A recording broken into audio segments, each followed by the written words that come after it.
So I was able to get some pretty good work Right. and meet up with some people And we'd because have of my we'd have lines out reputation the door for on the playing weekends. And that's when you and knew being a good player and that in you were popular doing okay bands. gave me a connection to a lot of local musicians. So I started working in Indianapolis freelance at these places, and I did pretty well. And I met, I had friends that I played in bands with that hooked me up with like Jenny DeVoe, and we did a record that got some attention, and that's kind of when I started this studio was in the 90s, I guess, early 90s. And I realized that the bands were spending so much money at the studios. I didn't want that. I wanted them to spend the money on the music. So as soon as I could get my place going, that seemed like a great thing because we could spend more time on the music and less time paying the overhead for a fancy place. And I've never had a place that's been fancy. I've always had like a little working studio that didn't have to charge too much so that we could work on the music more and not work on the clock for the big studio. And as technology changed into computer recording, it became easier for people like me because now I can make, I had a Pro Tools system before anybody in Indy had one. They would hire me to bring it up there to work with bands like the, I can't remember the name. There was one band, anyway, I don't remember. But they were like coming through town and they needed a Pro Tools system. They hired me to do it, because I knew it early on. As soon as Pro Tools turned 24-bit, it became sonically viable. Before that, it wasn't as good as analog. And I'm not saying it was as good, and there's still debate, but I do believe it's the only way to go. I mean, there are other platforms that are fine too now. Digital music has come a long way. And as you see in the studio, I have lots of analog equipment because the sound of the old records is still important. But being able to do the editing, the workflow in Pro Tools, for me, allows me to keep takes that normally we would have to, because I did grow up recording on analog tape. And we'd keep recording and recording until we got the take that was the best we could get. But by that time, we sort of lost the fire because, the first couple takes or 3 takes, everyone's all excited and ready to go. By the time we get it right, it's right, but it's not necessarily there's not as much fire in it. And Pro Tools has allowed me to keep those early takes and repair the problems that you could never have repaired before. And that's where it's been wonderful for me. And for bands with less budget. You don't have a lot of money. I still got an analog tape machine in the back. And if anybody wants to record an analog and they have the money, we'll do it. But nobody's got the money anymore. Anyway. So, and that's what my life has been like in the last 28 years or something I've been here.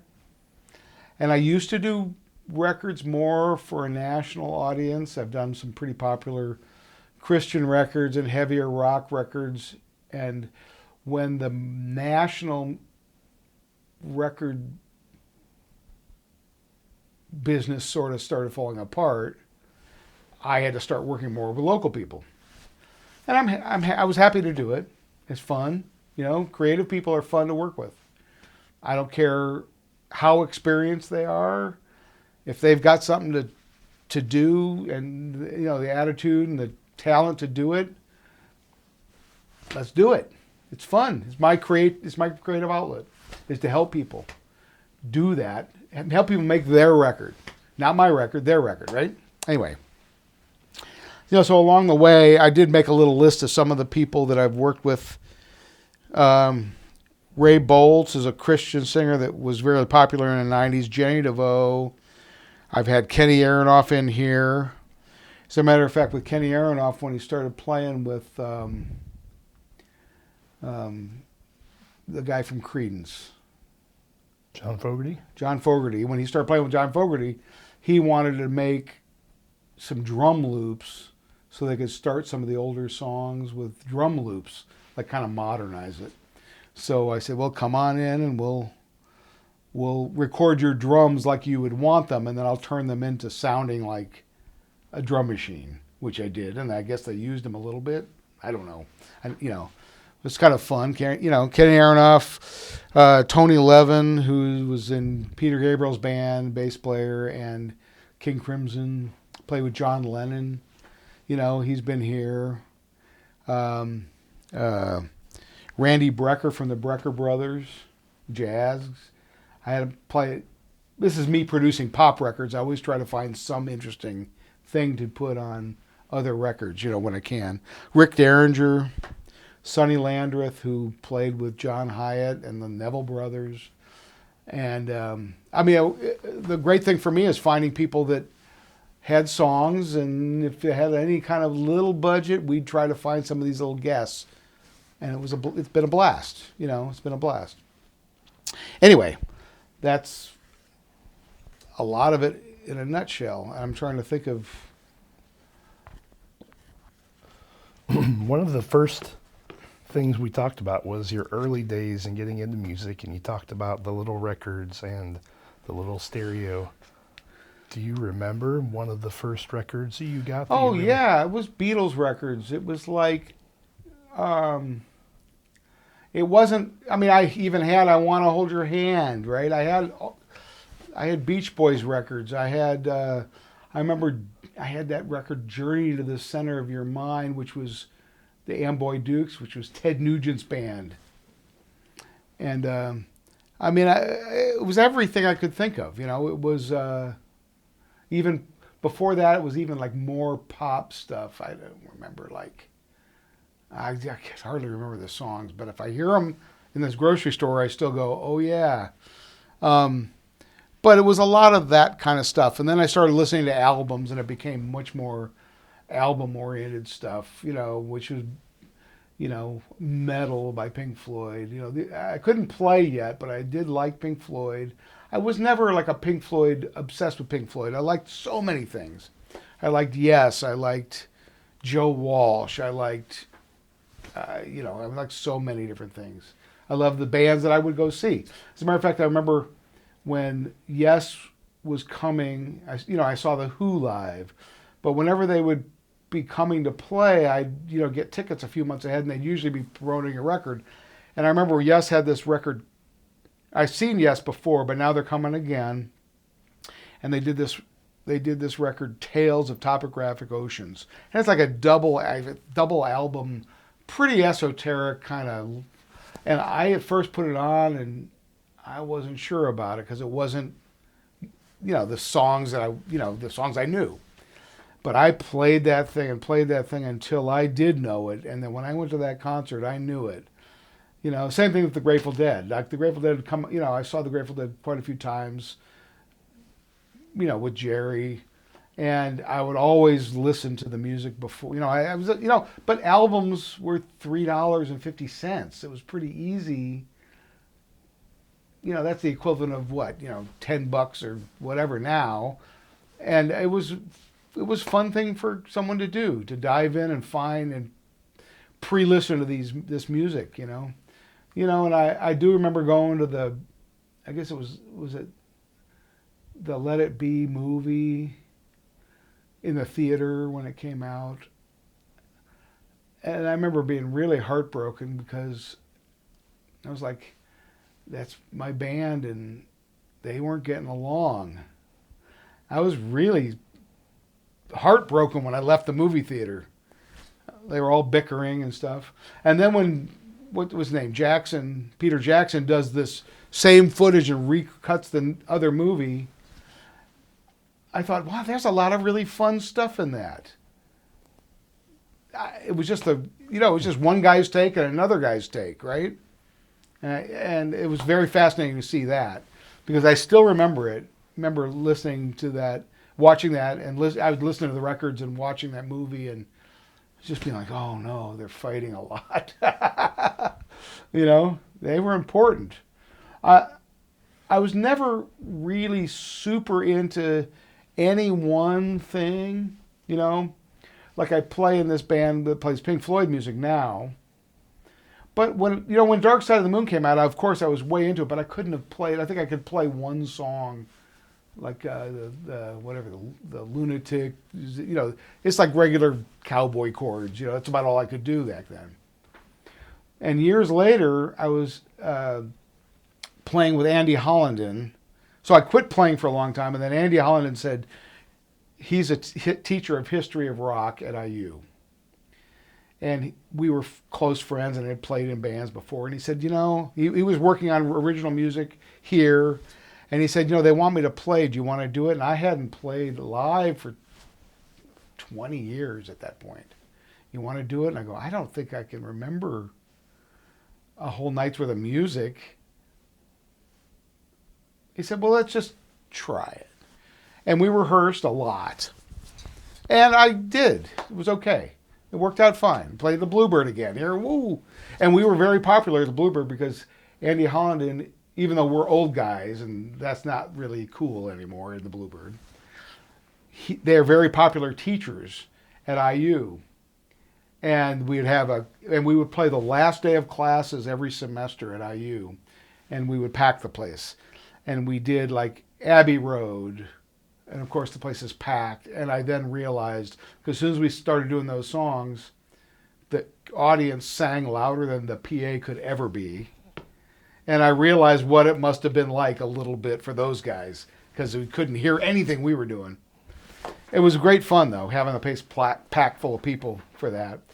And we would always try to find something to do. And then I said, well, why don't we learn Dark Side of the Moon? Oh, that's a good idea. So we did that, and we played it at the Bluebird. And that night, we got hired to play somewhere else for like 2 hours of Pink Floyd. We said, okay, we'll do that. And that's how Adam Hart Mother started, the Pink Floyd band I play in. And honestly, in that amount of time, from when I was a kid that could only play the cowboy chords in 1973, when the album came out, and now I've done all this playing and producing and playing and whatever, and now we get here and it was time to learn Dark Side of the Moon.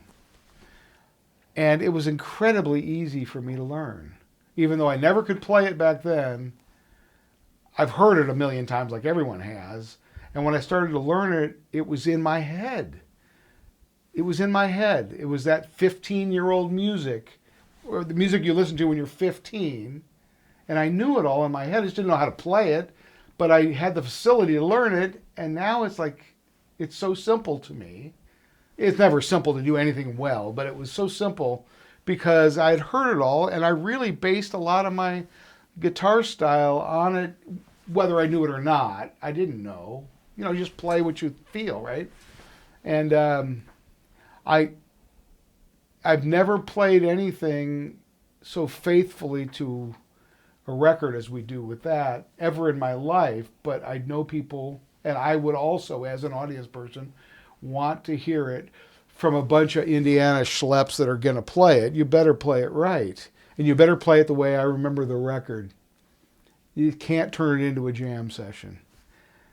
And so we've tried really hard to be pretty faithful. We play Dark Side of the Moon. What a great thing to do when you're 66 years old, to be able to play something you loved when you were a kid, you know. And it's a wonderful thing. You know, Andy's not any longer in the band. It's gone through a few iterations, but we're still going strong. We've done it for 16 years now. And it's fun. It's really just for fun. We play 4 or 5 times a year, and we played 3 gigs in 24 hours for the Eclipse last year. That was hard. That sounds hard. But it was fun. Anyway, are we hitting all the... So one thing we haven't talked about was your brother. Oh, yes. I wanted to hear a little bit more about... Okay, so my younger brother, Chuck, when we were kids, he was 4 years younger than I, and I was playing in these bands in high school and with these guys, and I was a really close family, and he was always invited to hang around. We didn't care, you know, and he hung around a lot. And I remember when I got my Stratocaster that we talked about earlier, he would get in my room and play and noodle around on it, and I'd come home and there'd be a broken string. So finally, and he wanted me to show him everything I ever learned, ever. Show me this, show me that, show me this. He was a really annoying little brother, but we were pals, and it's fine. And I do remember I got a lock for my bedroom door so keep him away from the Stratocaster. And I said, you can play my nylon string acoustic. And I let him use that. But he figured out how to climb up the tree to the second floor and get in the window. And I'd come home and unlock my door and there'd be a broken string. Anyway, so we're 4 years apart. And when I was getting ready to go to college, come to Indiana to go to college, he kept on like going, show me how to play everything. Show me. And I finally said, I'm just going to show you how I figure it out. And back then we only had albums. And most record players could play at 33 1/3 and 16. So that's actually like slowing it down by half, which means it's half as fast and an octave lower, but that would help you figure things out. But even if you didn't use that, though, I showed him on our record player. Okay, so there's the little part you're trying to learn. If you play it and listen to it and lift the little lever up on the turntable and try to play it, you set it back down, our turntable, and maybe all of them did it, but this one did it, it would back it up just a tiny bit so you could listen to it again and lift it up and literally do it. And so fast forward, I came out to IU, I got out of college, I started playing in Indiana, and he was out east still. And I would go visit my family. My dad passed away when I was 25, but even after that, I would go out and visit my brother and my mom a couple times a year. And one time I was out there in the summer, and my brother said, my little band is playing at the Jersey Shore. You want to come? And I said, yeah, of course. And I went to hear him play, and I was freaked out because I went in there, and he had this band that played. And, of course, one of my favorite albums was the Allman Brothers Live at the Fillmore. Every guitar player, it's the top 10 or top 5 record, right? And I went in, and I watched them play, and I sat there mind-boggled because he's in this band with a bunch of older guys, and he nailed it, playing Duane Allman. And I was like, how the heck did you learn that?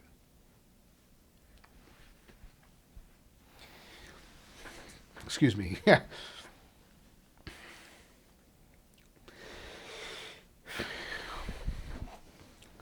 he said, you showed me how. And boy, he was great. I said to him, one thing though, you're playing all the slide parts like Duane, but he tuned the guitar to open tuning, and you're not doing that. And he was like, oh, don't tell me that now. I'll have to learn it all over again. I said, no, don't. Anyway, it was wonderful. Anyway, fast forward, he was working for some little accounting firm and accounts receivable or something. I don't even know what. And he wanted to play music more full time. And I said, look, I got lots of people out here. If you want to move out here, we'll find you a band. And he was having some trouble. And my mom packed him up and sent him out to me. And I didn't know what I was getting myself into because he'd never lived away from home. Now he's moving in with me, and I'm pretty independent. I've been away from home for 10 years now. And now I got to deal with my little brother, right? And it took a while to find him a band. In the meantime, he worked at Hardee's. He worked wherever he could, and I made him pay the rent, and then finally he was on the road crew of one of my bands, and so he came on the road with us and taught him how to mix sound, and he was great. Did that for a few years, and then finally I hooked him up with a band. It was a lounge band, but it was a gig, and that's what he wanted to do with his life. And he went and did that, and the bands are pretty good. And, but that would change. And then finally he came back, and moved in Bloomington. He was like living in Kentucky and on the road and stuff. And he came back after that band fell apart. And then a guy called him and said, well, there's this guy, Dallas in Cincinnati, that's going to do a record. And told my brother, we should get you involved in it. Because he had been in one of the lounge bands with my brother. Anyway. Actually, and they were in another band that I ended up recording in Indianapolis. They did a record. And they were good. They were good. You know, it was... And one guy in that band started playing with Dallas more. And my brother played with Dallas for 25 years and played all around the country. Got on a lot of records with him. And that's who he played with when he passed away a few years ago. And, you know, I remember sitting with him when he was getting pretty ill saying, you know, I bailed out from being a guitar player and started making records, which I felt was more fulfilling because I wanted to make original music. He was happy to go to any roadhouse, anywhere, and play guitar. Didn't matter what it was. And with Dallas, sometimes it was just the two of them. They'd go to Texas together, or sometimes it was the whole band. And he loved it, and he ended up, and he taught. And, you know, I remember sitting with him when he was getting sick saying, you know, you did it. You win. You got to be a musician. You know, I've been a musician my whole life as well, but I've been involved in so much of different parts of the music business. And I'm a part-time guitar player now, which is fine. I play on records and I play in some bands, you know, but it's not the same as it was unless you're in a van riding around the country doing, you know, and he didn't live terribly well, but he did fine. He did well. He did well for himself, you know. He didn't have a family. He could support himself. And he did great. He's an amazing guitar player, you know. He still, at the end, even said that I was one of his inspirations, but honestly, he did it for a living and he got really good, really good. And I've had him play on records here before. He'd just come in and he just happened to be visiting. Come on, play. And he just would kill it. And it was great. You know, we never played that much together. Once in a while when I'd go out and visit, we'd work up something to play together on his band. We'd work up like harmony parts like Dwayne and Dickie would do. It wasn't always country, but, you know, we would always do something fun. You know, and we would show each other stuff, and you know, but we never really played together. We've worked on records together as co-producers a little bit, and that was fun. I had a little sound system company for a while that he ran, where we put sound systems in restaurants and in banks and wherever, and he ran that for a while. And we were able to, I was lucky to have a very close family, you know, and he was part of it. And, you know, there's still people that miss him a lot. And it just shows the testament of what music does. And being a good guy, right? I mean, he must have been a good guy. I didn't think he was. No, I'm just kidding. But everybody, you know, there's a legacy page on Facebook that people still post to after years. And that reminds me of something. Years ago when I was on tour, I was in Macon, and I remember saying to the guy, I was the front of house sound guy on this tour, and I didn't have to do that much as far as setting stuff up. I mean, I would set up my front of house, and, you know, there were a lot of people doing stuff, and I always had time free. And I said to the manager of the theater that we were working in, hey, where's Dwayne and Barry? And they said, oh, it's just about a half a mile away. And I walked down there. And I'll never forget, he said, you go down to see the railroad tracks, and you walk down the railroad track a little bit on the left of the cemetery. He's right back there. You'll see it. So I'm walking down the road, and I get down, and I had to walk down by the railroad tracks, and I'm walking along, and it was like overpasses, and the railroad tracks went under these things. It was like, and I remember at one point these homeless dudes started walking out towards me from up in the, you know, like they were living up in the thing. And I'm like, oh, great. I had leather jacket on, long hair, so I didn't look too threatening to anybody, and I didn't look like I had much money either, probably, right? And they said, can we help you? And I said, I'm just looking for a friend. And they said, Dwayne? And they pointed up, right over there. And I went up there to where Dwayne and Barry Oakley were buried from the Allman Brothers. And there was a fresh rose on his grave. Then you could walk right up to his grave, and there was a fresh rose with a slide stuck in it on there. There was somebody in a car over here. They were playing Grateful Dead music and hanging out. And I realized that people had been there that day and the day before, after 40 years. It's just a testament to what music can do. And I remember thinking that when my brother passed away, when all these people came out of the woodwork, I go, you did it too. Couldn't we all wish for anything better, right? Whether you have a bunch of money or not. And he did leave a son that is one of my best friends. And I saw him today. He lives in Chicago now, but I saw him today, and we're still close. We talk all the time, and it was great. And my brother and I were really close. We lived our music life. We talked about what each of us were doing a lot, but we never really did that much together. He moved away from Bloomington because he got a lot of comments about, oh, you're Rich's brother. And he felt like that's why when he jumped to move to Cincinnati, he was like, I'm just living under your shadow, even though I hadn't done much for a long time.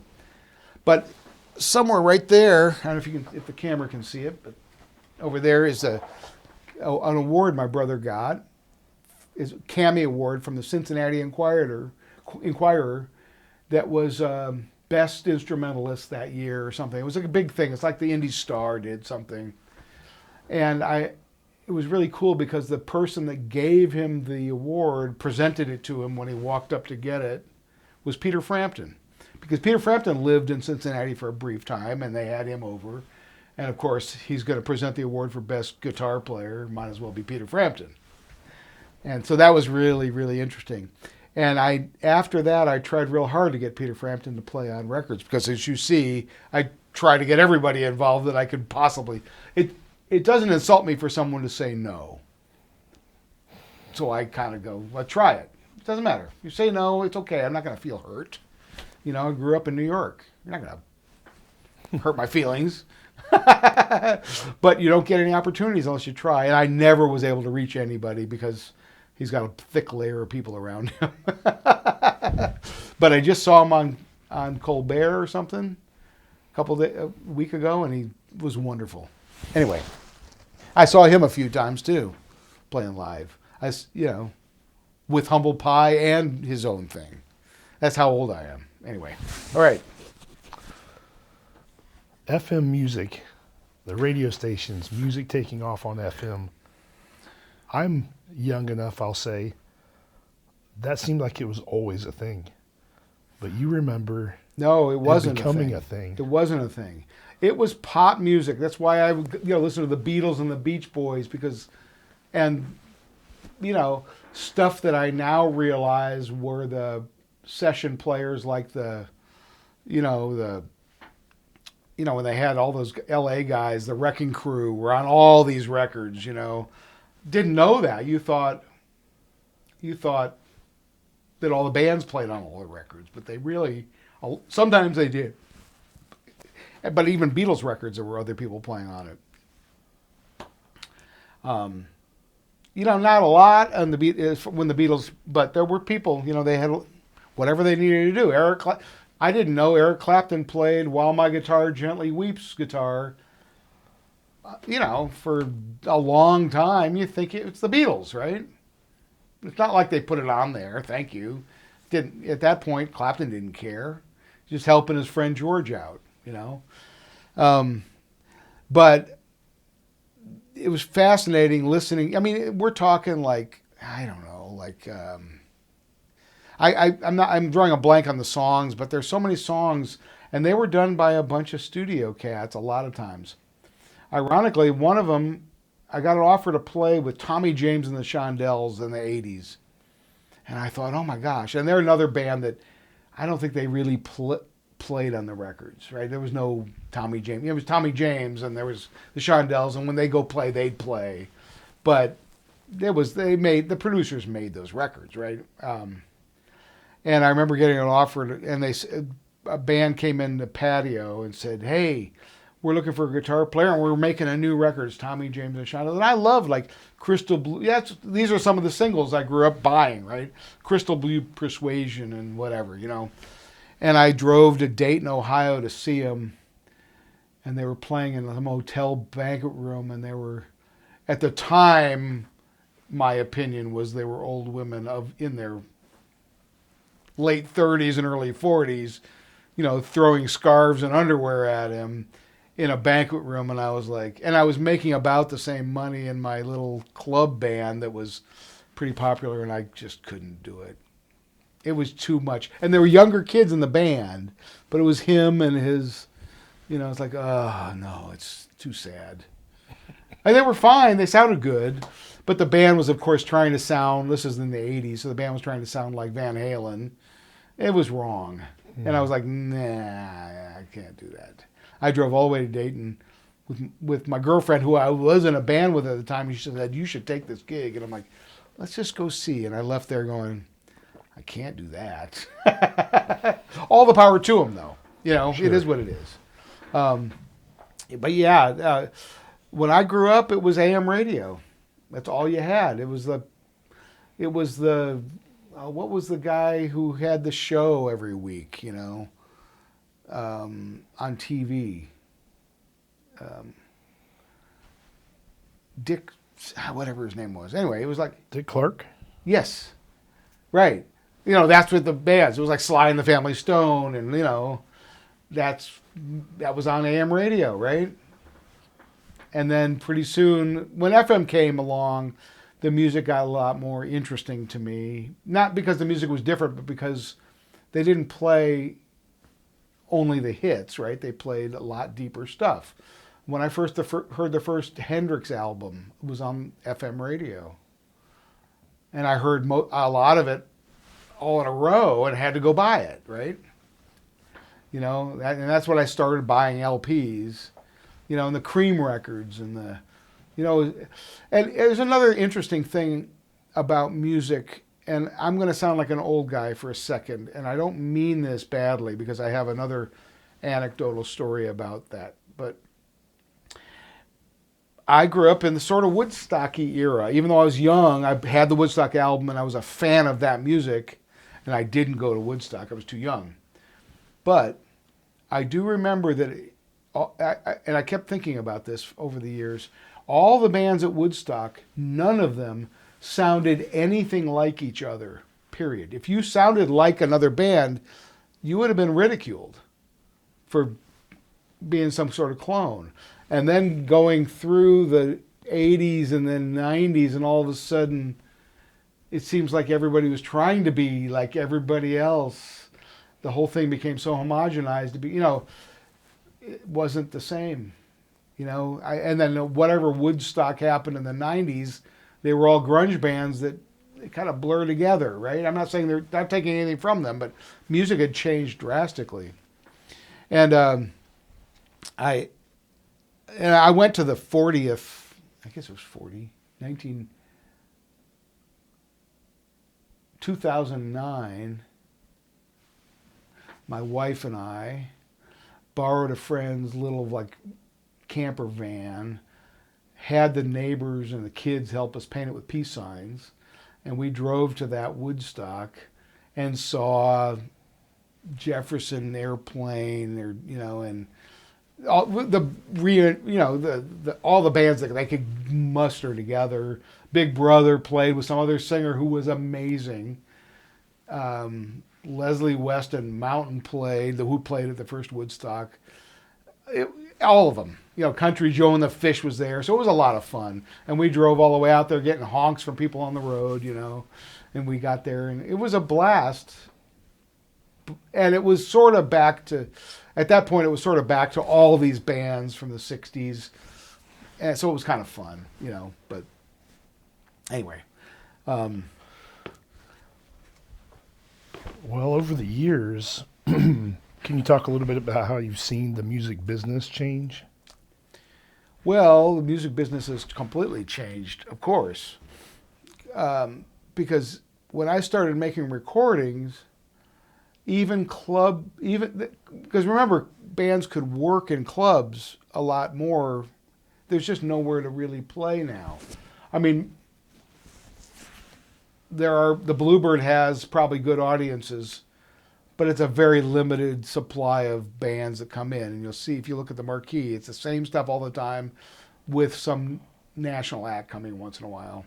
But the bands that play there, it's very difficult for bands to do anything with their music now. It's becoming less financially viable. Now, at the same time, it's becoming more, any band can create music and get it on the web, and if they're lucky enough, they'll get a bunch of, lucky and good enough. For instance, Billie Eilish, who started in her bedroom with her brother and just did YouTube videos without going through and ever playing live in clubs and coming up and becoming a musician, and not taking anything away from it. That can happen now. That couldn't have happened back then. But on the other hand, a band that goes out and plays and makes a record always used to be able to recoup the cost of the record easily by selling it to their fans. Now their fans listen on Spotify, and the artists don't make any money, especially a local artist doesn't make anything from that. So making a record becomes very financially difficult. We all have dreams still of making music, so we do it. But 15 years ago, every band I worked with could recoup the money from the record, at least, by just selling it to their fans. It became when we went to these streaming platforms that don't pay the artists anything. And the only person that makes money is the corporate owners of that. And the artists don't make anything. I have an artist that told me I broke 1 million plays, and I said, "How much did you get?" And they said, $160. Where's the model for you up and coming people? I don't know. At the same time, it is easier to work in your bedroom, like Billie Eilish, without a lot of investment in equipment. If someone knows kind of what they're doing, you can do that way better than you could before. Obviously, it doesn't help you get the help that was, like what I do, which is technical and musical help in getting the best performance. And some people need it and some people maybe don't, but I don't think you're going to end up with a very diluted, but I also don't want to sound like the old guy. It is what it is, right? It is, make music. If you feel it, do it. And however you need to do it. Come to me, do it by yourself in the bedroom, create music. Because really, ultimately, it's the songs and the performance that's more important than the technical stuff. Part of my philosophy here is, let's not worry about let me deal with the technical stuff. You guys, let's have fun and make music and be creative. Some people can deal with both at the same time, but then you'll sound like my first records did in 1978. You don't want to start there, do you? Anyway, whatever. Anyway, what else you got? I am curious, going back to running sound for Stevie Ray Vaughan, what was it like working with him? Well, it was before he got clean, but I never noticed him being horribly anything but great and too loud for the places we were playing. Like my job at Jake's when he played was to make sure the rest of the band could be heard with the guitars. Same thing with like Robin Trower. It's like, really, dude? They at least handed earplugs out to everybody because they knew. The crew brought the earplugs because he had 200-watt stacks. And I remember we had to put side fills up so he could hear the drums. He's standing next to the drums, but he has to have it coming over here because this is so loud. But I love everybody's different, you know. I did sound for Johnny Winter. It was I didn't tour with him, but I provided sound. And I remember the guys brought in all this was at Jake's, and they had like a door. The door is pretty close to the stage at the time. I think they moved it around, but later. And there were these big tubes coming in. It turns out it was air conditioning tubes. They ran it up his mic stand. They blew cold air at him because they were afraid he would just pass out. His arms were this big around. You know, he was a junkie. He was great, but yeah, you know, he lived quite a bit after that too. As a matter of fact, my friend Jason Ritchie, wonderful harmonica player, who I met here in Bloomington, who's moved back to New Orleans, was on his last record and told me lots of stories about making that record that were fascinating. And he, you know, he was fine. And they had to hurry up and throw a demo together so he could play on it. And there was nothing on it that was beyond the record at all when he played. They had a scratch guitar, kind of somebody else singing, and a click track. And he said, Jason told me at one point, the thing that grooved the hardest on the track I played to was the click. But he did it, and the record won a Grammy, which is wonderful for both Johnny and it was posthumous, but it was wonderful for Jason. He's a fantastic. Look him up, Jason Ritchie, one of my good friends and an amazing talent. I have him play still on every record I can find a place for him. You know, he's so good. But doing live sound was fine, but I was already at that point over the road grind. And I wasn't terribly starstruck by any of them. Some people I should have been because they were also people I listened to when I was young, right? Some of them, like when I did sound for Rick Wakeman, all I can remember was, and he was nice. He was nice to everybody. But he had so many keyboards, and I'm like, why? It's in the 80s.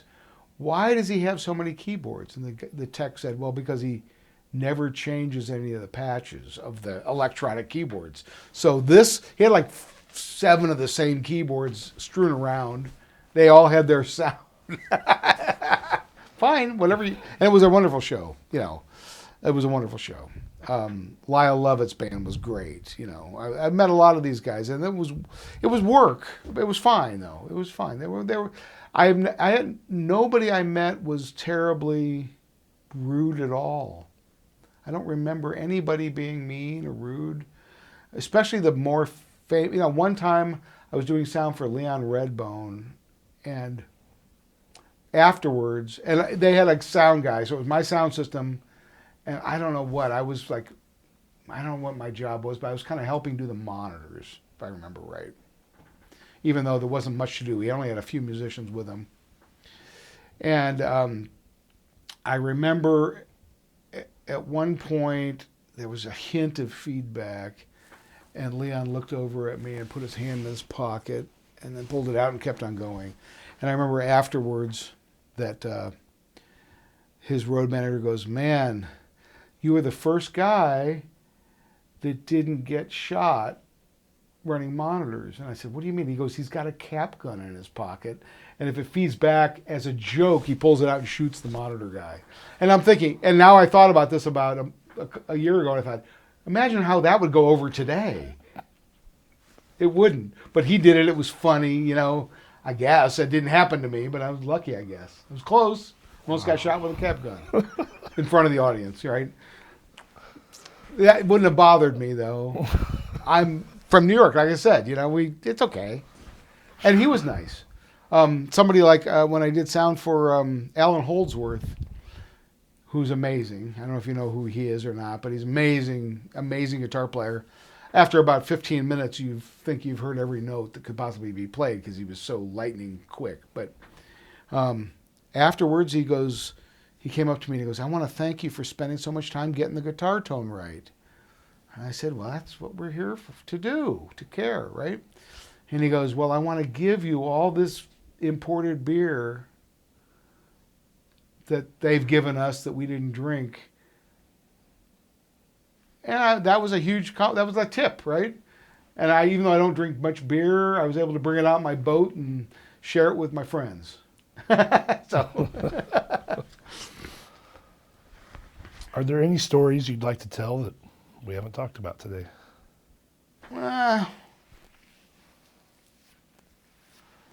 I don't know. Touring, although I didn't like it, some of it got me to see some amazing places in America and some amazing places in the world. You know, I met Mother Teresa at her place in Calcutta in the 90s. I got to go to the American War Crimes Museum in Vietnam, which in war, I'm sure, we committed crimes, or we committed what they would think of crimes. And, you know, war is not fun, and that's why we shouldn't ever do it. But I was able to see a lot of things. I was able to, go to Europe. It was all wonderful stuff. You know, I almost bought the most amazing Neve console in Romania that Ceausescu used to record, and I made a deal to buy it, but then realized that because I had to keep moving, it was going to be very difficult to do. And finally, some guys they said, we want you to fly us, as two Romanian guys, this is Eastern Europe after the wall fell, want you to fly us to the U.S. so you can give us a deposit and write a letter of intent. At which point I realized I'll never see those guys again because I'm going to get them in the country and hand them some money, and I'll never see anything. It was a heartbreak because I wanted that. It would have been a wonderful thing, and worth almost $1 million now. But it's okay. Stuff happens. I wouldn't have gotten to see those things. I wouldn't have gotten to see lots of stuff. And America's a wonderful place. Americans are wonderful music audiences. And down, from the smallest little bar in the 70s in Indiana to bigger places, it's all about the fans and the audience and the people that are enjoying music, right? Music can really heal stuff. And when you're in music, it can be kind of grueling. Even when you're making a record, there's times when it's like, I don't know if I can handle this anymore. Whatever project you're on, but you keep going, and hopefully someone cares. And they usually do. It's if you try and you care about everybody you work with, whether it be the audience or whether it be your bandmates. I've never known anything like it in my life, and I've been really lucky that I've spent from 1979. My last day job was in 1979. I haven't gotten rich from it, but I've been able to do this for my livelihood. And I'm 66, 67 this coming year. And I think that's pretty amazing. That's about my only claim to fame in Indiana, is that I have made a living from music that whole time. And I've loved everyone I've worked with. There's only been a few people that I haven't. And of course, you're not going to get on with everybody, and not everyone's going to love what I do. That's okay. That's okay. As long as I tried, you've learned that it's not going to always work, but it'll mostly work if you care. That's all you got to do for everybody. If you're a musician and you play in other bands with people, just care for the other guys in your thing, in your group. Or if you're making records for people, or if you're promoting concerts, just make the audience a part of it. It's an amazing thing. And it's what made me not be an accountant. I have an accounting degree. I'm only an accountant for a few weeks a year when I use TaxAct software and fill out my taxes. Or whatever software. I'm not promoting them.